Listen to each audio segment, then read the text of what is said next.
gave you a combing, and I'm going to comb you again, because I am just plumb tired of getting cat fuzz everywhere. I found him down in the marketplace, sort of running around, homeless, motherless, fatherless, cousinless, everything. And I said, oh, I can't go away and leave that dear little kitten there. So I picked him up and took him home. And I said, now listen, I want you to thoroughly understand that this is just from the kindness of my animal-loving heart. You're coming for overnight, just overnight, and tomorrow back you go. Well, that was 10 years ago, and as you see, Tackleberry is still here, ruling the household, and eating until I would think his belly was ready to bust. El Señor.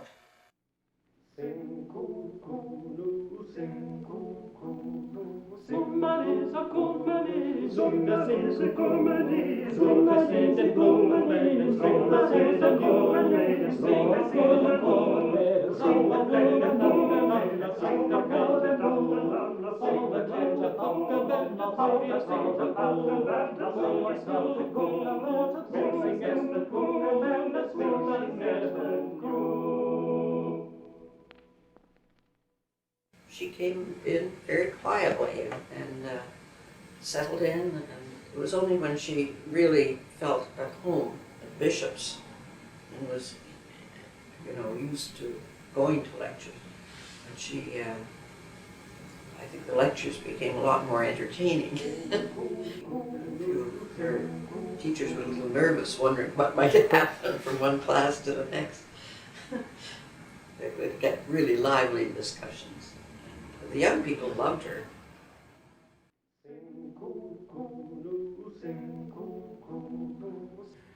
Well, I first met Kay when she appeared in my evening class on 18th century architecture and design in England and France. She didn't ever pay any attention to the topic we were supposed to be discussing.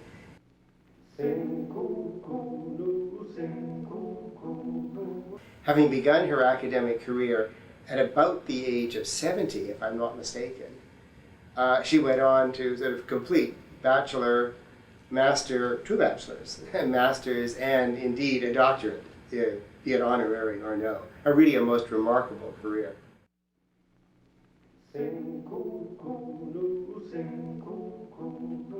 I had seen Kay's art hanging on the walls of some friends and absolutely fell in love with it because it had line and it had color and it had character and movement. And it was like nothing I'd ever seen before, and it was like my ideal of what watercolors are all about, where she let the color just move all over the canvas. She helped me to see that a black roof is not black, but purple and green and blue all mixed together, and light and darkness and shadow. I was at a convent in the nursery class, and I made a face out of my tortilla. I made an eyes, nose, and mouth, and put it up in front of my face like a mask. And the Mother Superior sent me from the table in disgrace. She said, "You are wasting God's good fruit." I drew a picture of a priest sitting on the toilet, which I thought was a jolly good picture, actually. His hat was perfect, and so was his posture. And he was sitting on the toilet all right, and he had on, I remember, the sort of hats that Latin American priests wear like a fried egg. So I got expelled. The oldest girl told me I would be thrown most possibly into a dungeon for the rest of my life.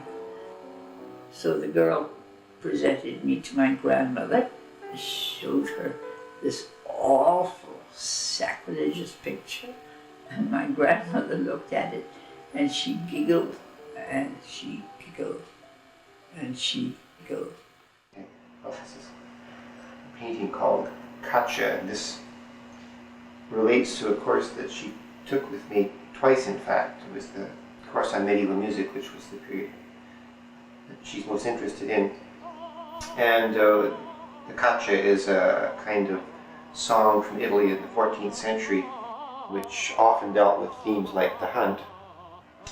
And she's written the lyrics of this on the back, and the song is largely onomatopoeia, and in most of the lyrics are just nonsense lyrics. They're just horns calling and dogs barking, and you can see the dog and the hunters blowing on their horns. And on the back of the painting, she's in fact written the lyrics of the song. Oh true, oh true, oh true, trough, trough, trough, trough, trough. That's the dog barking. And ta-tam, horns calling.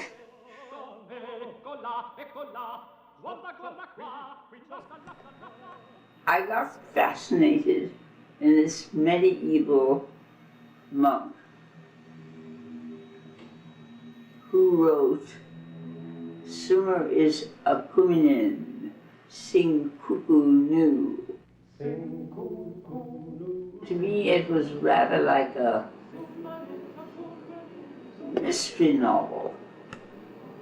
And I got terribly intrigued.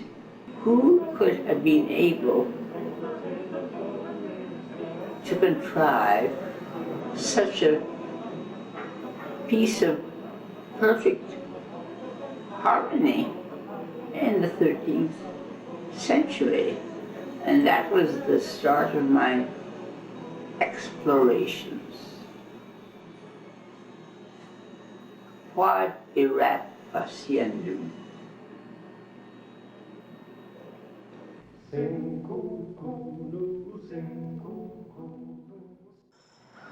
I think this is the perfect place to talk about Kay Kinsman.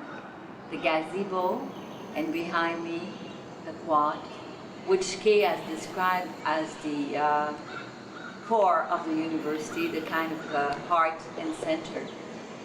She came in the early 80s, and I was fortunate enough to meet her at the beginning almost. And she had her bag of tricks, and everything since has not been the same. I think all of us have been touched by this remarkable lady. And so, where do you start when you talk about Kay Kinsman?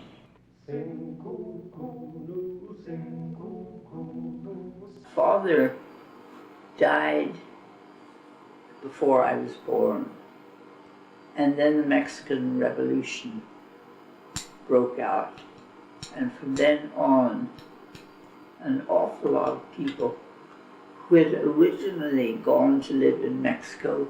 There was a big American colony there, and they had gone to Mexico because it was the nearest thing to the life that they had known in the South, down South. So there were many, and they were known as typical tropical traps. And they sort of followed the way down. I met an awful lot of interesting people that way. And through the Caribbean, Jamaica, so on and so forth. And that's how come I sort of traveled around with my parents. And my father died before I was born, and my mother married an Englishman who was in Mexico at that time. And that's all there is to it. It seems perfectly normal to me. And then when I was about, I was in Havana working there, and I inherited a little money. And my aunt, who was very businesslike and sane and correct and religious, said, now I hope you'll come back and live in New York and behave yourself. Meaning, you know, go to church and join the Lady Girl Scouts, whatever. And instead I took my money and I went to the Parsons School of Art, and it was there. I had a wonderful time. Really met so very many interesting people. And I met my husband, and we got married, and my eldest son was born in the English hospital in Paris. And there are people like me.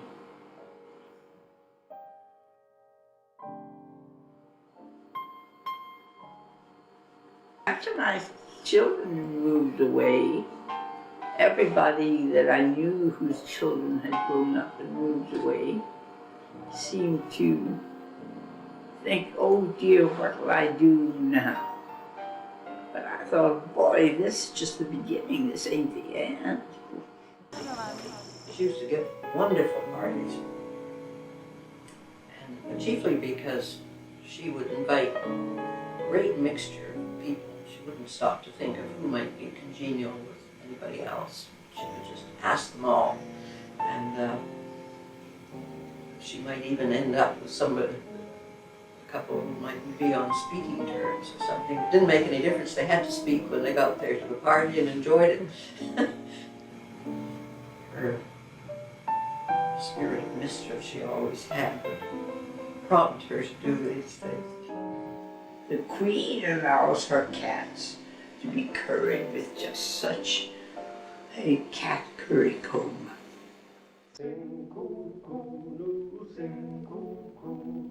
You've asked me what I like to paint or draw with. Well, just about anything except turpentine, to which I'm terribly allergic. But if there's only turpentine around, well then far better should I split a vein and paint with my own blood. A few years back, we took Kay to the Orford Music Center for 2 days in succession. We were Flammengo Concerti by Bach. And Kay, of course, is always sketched while listening to music. So there was this chap sitting in the row ahead of us, with over to the side, and so Kay drew him. And then at the intermission, handed it to him, and he said, "Oh, but it isn't signed." So she took it back, signed it, and gave it back to him. At first he didn't want to take it. No, you keep it. Oh, I don't know who the chap was.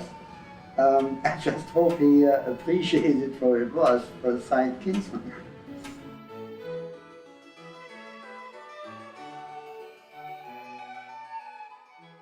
Didn't you teach art Yes. to seniors at the elder hostel in there? And how did that work out? Very well. Why not? Well, because they were fixed in what was art. And I said, you really have to rule that chair with a ruler. Well, I get straight lines here. Yes, but the point of art is not to get straight lines, it's to make drama.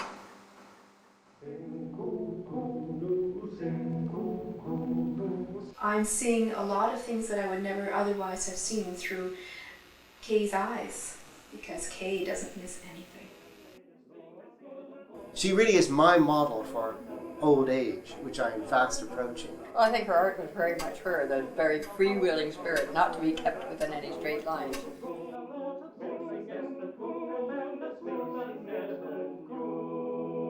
It's my soul, dear.